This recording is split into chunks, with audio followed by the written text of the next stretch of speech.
some kind of a predicament. One night I got my answer. For several days, a northern blizzard had been blowing. It was a bad one. The temperature dropped down to 10 below. The storm started with a slow, cold drizzle and then sleet. When the wind started blowing, everything froze, leaving the ground as slick as glass. Trapped indoors, I was as nervous as a fish out of water. I told Mama I guessed it was just going to storm all winter. She laughed and said, "I don't think it will, but it does look like it will last for a while." She ruffled up my hair and kissed me between the eyes. This did rile me up. I didn't like to be kissed like that. It seemed that I could practically rub my skin off and still feel it, all wet and sticky and kind of burning. Sometime on the 5th night, the storm blew itself out, and it snowed about 3 inches. The next morning, I went out to my doghouse. Scraping the snow away from the two-way door, I stuck my head in. It was as warm as an oven. I got my face washed all over by little Ann. Old Dan's tail thumped out a tune on the wall. I told them to be ready because we were going hunting that night. I knew the old ringtails would be hungry and stirring, for they had been denned up during the storm.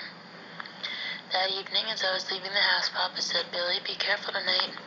It's slick down under the snow, and it would be easy to twist an ankle or break a leg."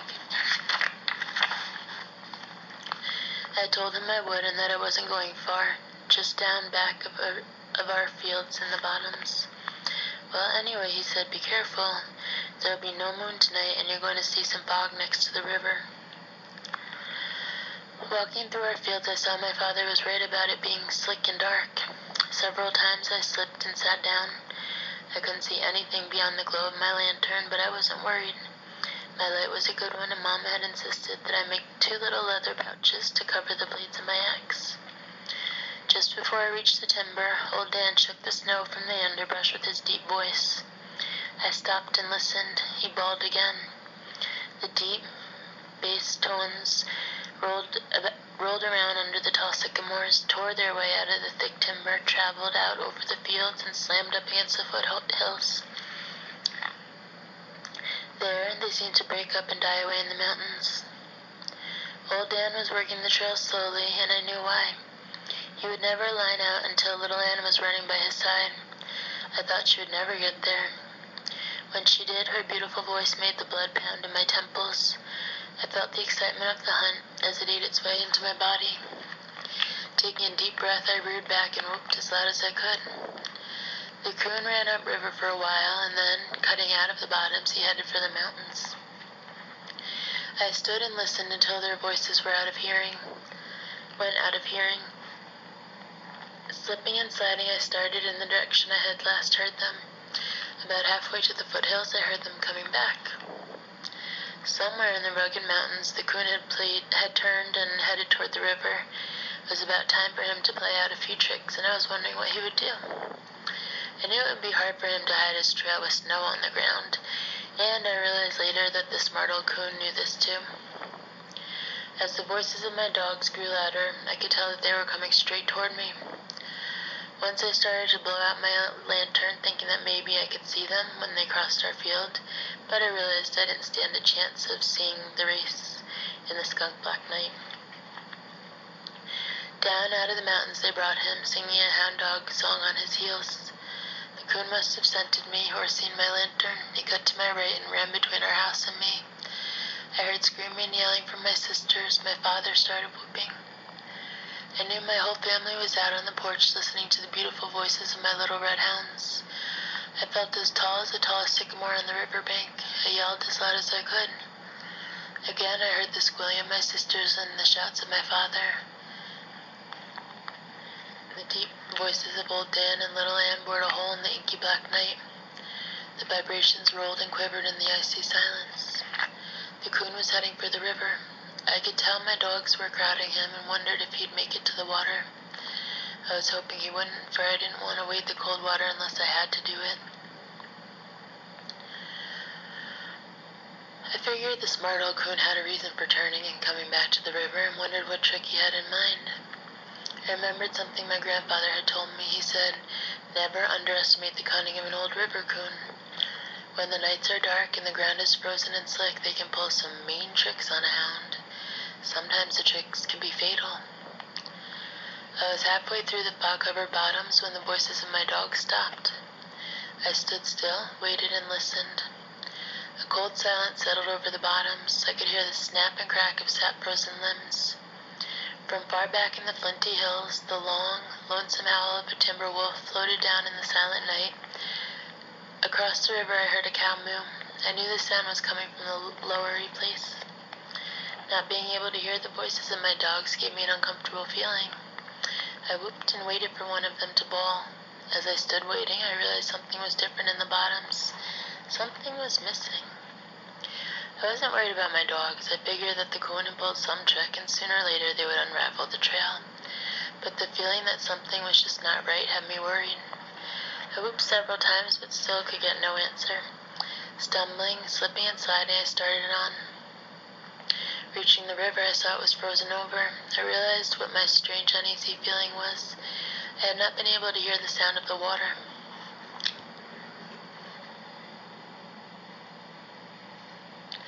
As I stood listening, I heard a gurgling out in the middle of the stream.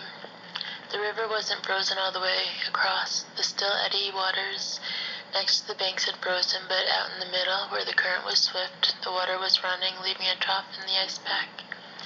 The gurgling sound I had heard was the swift current as it sucked its way through the channel. The last time I had heard my dogs, they were downstream from me. I walked on, listening. I hadn't gone far when I heard old Dan. What I heard froze the blood in my veins. He wasn't bawling on a trail or giving the tree bark. It was one long, continuous cry. In his deep voice, there seemed to be a pleading cry for help. Scared, worried, and with my heart beating like a churn dasher, I started toward the sound. I almost passed him, but with another cry, he let me know where he was. He was out on the ice pack. I couldn't see him for the fog. I called to him, and he answered with a low whine. Again I called his name. This time he came to me. He wasn't the same dog. His tail was between his legs, and his head was bowed down. He stopped about 7 feet from me. Sitting down on the ice, he raised his head and howled the most mournful cry I had ever heard. Turning around, he trotted back out on the ice and disappeared in the fog. I knew something had happened to little Anne. I called her name. She answered with a pleading cry. Although I couldn't see her, I guessed what had happened. The coon had led them to the river. Running out on the ice, he had leaped across the top. My dogs out on the trail had followed. Old Dan, a more powerful dog than little Anne, had made his leap. Little Anne had not made it. Her small feet had probably slipped on the slick ice, and she had fallen into the icy waters. Old Dan, seeing the fate of his little friend, had quit the chase and come back to help her. The smart old coon had pulled his trick, and a deadly one it was. I had to do something. She would never be able to get out by herself. It was only a matter of time until her body would be paralyzed by the freezing water. Laying my axe down, I held my lantern out in front of me and stepped out on the ice. It started cracking and popping. I jumped back to the bank. Although it was thick enough to hold the light weight of my dogs, it would never hold me. Little Anne started whining and begging for help. I went all to pieces and started crying. Something had to be done, and done quickly, or my little dog was lost. I thought of running home for a rope or for my father, but I knew she wouldn't last until I got back. I was desperate. It was impossible for me to swim in the freezing water. I wouldn't last for a minute. She cried again, begging for the one thing I couldn't give her, help. I thought if only I could see her, maybe I could figure out some way I could help. Looking at my lantern gave me an idea. I ran up the bank about 30 feet, turned and looked back. I could see the light, not well, but enough for what I had in mind. I grabbed my lantern and axe and ran for the bottoms. I was looking for a stand of wild cane. After what seemed like ages, I found it. With the longest one I could find, I hurried back. After it was trimmed and the limber end cut off, I hung the lantern by the handle on the end of it and started easing it out on the ice. I saw old Dan first. He was sitting close to the edge of the trough, looking down. Then I saw her. I groaned at her plight. All I could see was her head and her small front paws. Her claws were spread out and digging into the ice. She knew if she ever lost that hold, she was gone. Old Dan raised his head and howled. Hound though he was, he knew it was the end of the trail for his little pal. I wanted to get my light as close to Little Ann as I could, but my pole was a good 8 feet short. Setting the lantern down, I eased the pole from under the handle. I thought, I'm no better off than I was before. In fact, I'm worse off. Now I can see when the end comes. Little Ann cried again. I saw her claws slip on the ice. Her body settled lower in the water. Old Dan howled and started fidgeting. He knew the end was close. I didn't exactly know when I started out toward my dog. I had taken only 2 steps when the ice broke. I twisted my body and fell toward the bank. Just as my hand closed on a root, I thought my feet touched bottom, but I wasn't sure. As I pulled myself out, I felt the numbing cold creep over my legs. It looked so hopeless. There didn't seem to be any way I could save her. At the edge of the water stood a large sycamore. I got behind it, anything to blot out that heartbreaking scene. Little Ann, thinking I had deserted her, started crying. I couldn't stand it. I opened my mouth to call old Dan. I wanted to tell him to come on and we'd go home, as there was nothing we could do. The words just wouldn't come out. I couldn't utter a sound. I laid my face against the icy cold bark of the sycamore. I thought of the prayer I had said when I had asked God to help me get 2 hound pups. I knelt down and sobbed out a prayer. I asked for a miracle which would save the life of my little dog. I promised all the things that a young boy could if only he would help me. Still saying my prayer and making promises, I heard a sharp metallic sound. I jumped up and stepped away from the tree. I was sure the noise I heard was made by a rattling chain on the front end of a boat. I shouted as loud as I could, "Over here, I need help. My dog is drowning." I waited for an answer. All I could hear were the cries of Little Ann. Again I hollered, "Over here, over on the bank, can you see my light? I need help, please hurry." I held my breath, waiting for an answering shout. I shivered from the freezing cold in my wet shoes and overalls. A straining silence settled over the river. The feathery rustle swished by in the blackness. A flock of low-flying ducks had been disturbed by my loud shouts. I strained my ears for some sound. Now and then I could hear the lapping slap of the ice-cold water as it swirled its way through the trough. I glanced to Little Ann. She was still holding on, but I saw her paws were almost at the edge. I knew her time was short. I couldn't figure out what I had heard. The sound was made by metal striking metal, but what was it? What could have caused it? I looked at my axe. It couldn't have made the sound as it was too close to me. The noise had come from out in the river. When I looked at my lantern, I knew that it had made this strange sound. I had left the handle standing straight up when I had taken the pole away. Now it was down.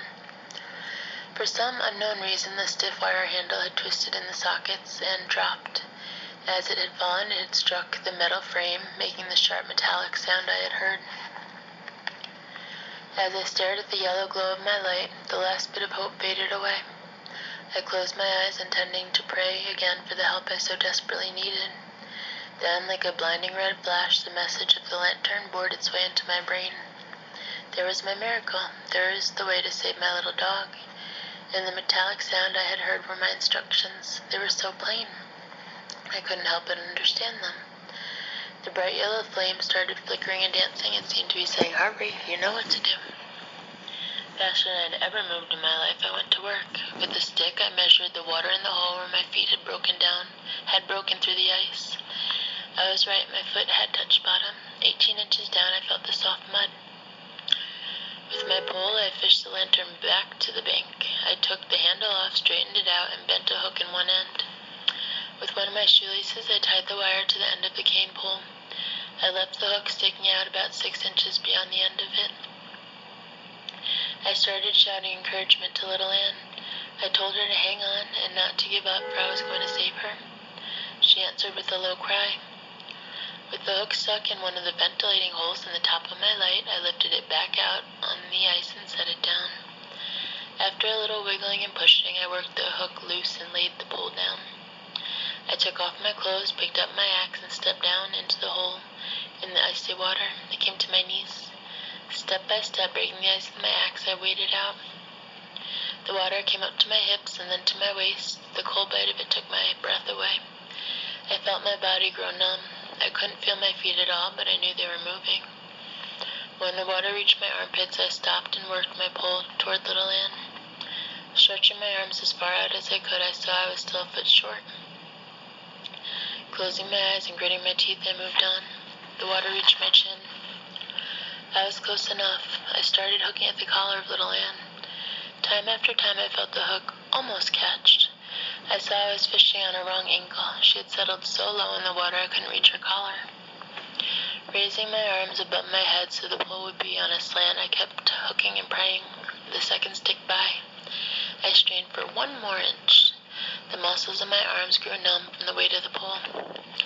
Little Ann's claws slipped again. I thought she was gone. At the very edge of the ice, she caught again. All I could see now were her small red paws and her nose and eyes. By old Dan's actions, I could tell he understood and wanted to help. He ran over close to my pole and started digging at the ice. I whopped him with the cane. That was the only time in my life I ever hit my dog. I had to get him out of the way so I could see what I was doing. Just when I thought my task was impossible, I felt the hook slide under the tough leather. It was none too soon. As gently as I could, I dragged her over the rim of the ice. At first, I thought she was dead. She didn't move.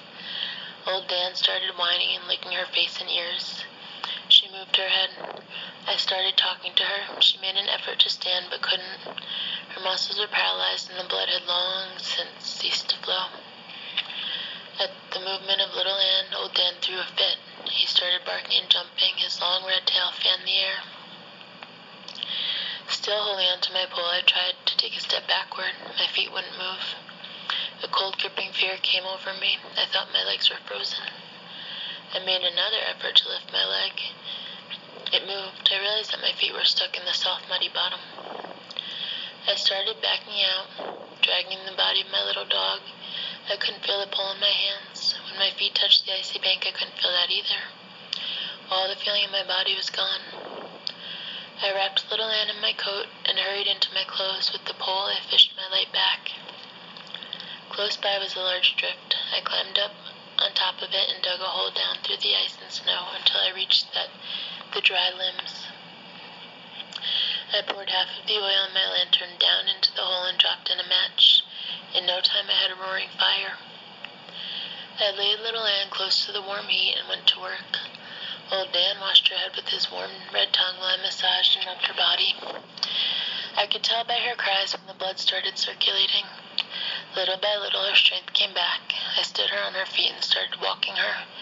She was weak and wobbly, but I knew she would live. I felt much better and breathed a sigh of relief. After drying myself out the best I could, I took the lantern handle from the pole, bent it back to its original position, and put it back on the lantern. Holding the light out in front of me, I looked at it. The bright metal gleamed in the firelight glow. I started talking to it. I said, "Thanks, old lantern, more than you'll ever know. I'll always take care of you. Your globe will always be clean, and there will never be any rust or dirt on your frame." I knew if it had not been for the miracle of the lantern, my little dog would have met her death on that night. Her grave would have been the cold, icy waters of the Illinois River. Out in the river, I could hear the cold water gurgling in the icy trough. It seemed to be angry. It hissed and growled as it tore its way through the channel. I shuddered to think of what could have happened. Before I left for home, I walked back to the sycamore tree. Once again, I said a prayer, but this time the words were different. I didn't ask for a miracle. In every way a young boy could, I said, "Thanks." My second prayer wasn't said with just words. All of my heart and soul was in it. On my way home, I decided not to say anything to my mother and father about Little Ann's accident. I knew it would scare Mama and she might stop my hunting. Reaching our room, I didn't hang the lantern in its usual place. I took it to my room and set it in a corner with the handle standing up. The next morning, I started sneezing and came down with a terrible cold. I told Mama I had gotten my feet wet. She scolded me a little and started doctoring me. For 3 days and nights, I stayed home. All this time, I kept checking the handle of the lantern. My sisters took the house from the roof to the floor with their playing and romping, but the handle never did fall. I went to my mother and asked her if God answered prayers every time one was said. She smiled and said, "No, Billy, not every time. He only answers the ones that are said from the heart. You have to be sincere and believe in him." She wanted to know why I had asked. I said, "Oh, I just wondered. I wanted to know." She came over and straightened my suspenders, saying, "That was a very nice question for my little Daniel Boone to ask." Bending over, she started kissing me. I finally squirmed away from her, feeling as wet as a dirt dauber's nest. My mother never could kiss me like a fellow should be kissed. Before she was done, I was kissed all over. It made me feel silly and baby-like. I tried to tell her that a coon hunter wasn't supposed to be kissed that way, but Mama could never understand things like that. I stomped out of the house to see how my dogs were.